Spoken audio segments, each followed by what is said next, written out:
Magandang gabi po. Magkasunod na sinalakay na mga miyembro umano ng New People's Army ang dalawang plantasyon ng pinya sa Bukidnon.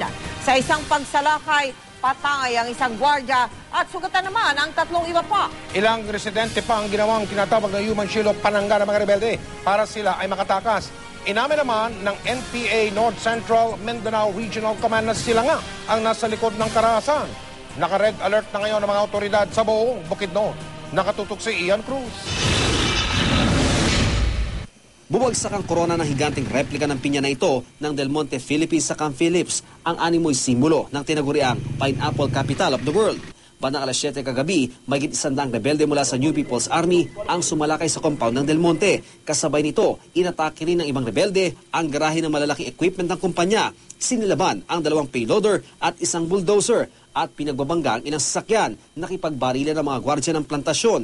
Patay ang isang gwardya na nakilalang si Alfredo Neri, dalawang iba pang gwardya at isang sibilyan ng sugatan. Nagkaroon din daw ng bakbakan sa pagitan ng mga rebelde at ng mga responding pulis. Ayon sa mga saksi, hinarangan, pinapababa at pinapadapa ng mga armadong grupo ang lahat ng mga tao na sakay ng mga dumaraang sasakyan. Bago umatake sa plantasyon, pinagnakawan din ng mga rebelde ang isang gasolinahan sa Damilag Road. Lahat ito nangyari raw sa loob ng 15 hanggang 20 minuto.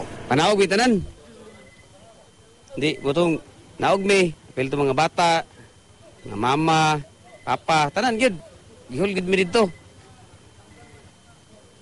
Pang katuloy napoy ni labay pod nga isa ka 6 by aw kini kon sa kadre. Kini ilang service. Gihol gyapon nila. Gipang kuha sila mga armas tanan. Gidersmahan ko dito sa upat ka tawo nga puro high power ang armas. Gikuha nila akong kuan radyo o kalibre 38. Niila kong gipadapa. Nakaygayon ko nga pag dagan padulong dito sa ubos sa Purokders. Daghan mi niya. Human to din buto-buto din ako nadunggan. Habang papatakas sa mga rebelde pabalik sa bundok, 6 na residente ang ginawa pa nilang bihag, kabilang ang kapitan ng barangay Dahilayan. Ayon kay Kapitan sa Hunay, may mga nakita siyang ilang babae sa hanay ng mga rebelde at mga nasa edad 15 hanggang 16 anyos na may dalang matataas na kalibre ng baril. Ang isang lalaking tumanggi magpakilala, tinali raw ng mga rebelde sa ilang oras sa pagkakabihag.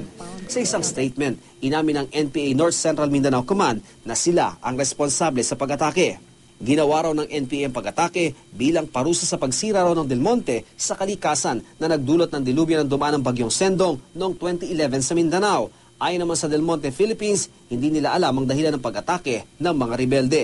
87 taon na raw silang nag-ooperate sa Bukidnon at nagbibigay trabaho sa mahigit 20,000 residente. Pinaigting na raw ng Del Monte ang seguridad sa kumpanya at mga komunidad sa paligid. Kanina umaga, naabutan ng GMA News na misulang ghost town na ang Camp Phillips. Nagsilisa na raw kasi ang mga residente kanina madaling araw. Ang klase sa 3 eskwelahan sa kampo ay sinuspindi na rin. Ayon sa AFP, ang plantation ng Dole Philippines sa La Fortuna sa bayan ng Impasugong ay inatake rin ng mahigit 20 rebelde. Isang security guard ang nadisarmahan. Di pa alam ang laki ng pinsala sa Dole Philippines, patuloy namin kinukunan ng reaksyon ang kumpanya. Isinailalim na sa red alert ng militar ang buong Bukidnon habang patuloy raw na tinutugis ang mga rebelde. Ian Cruz sa Katutok, 24 Oras.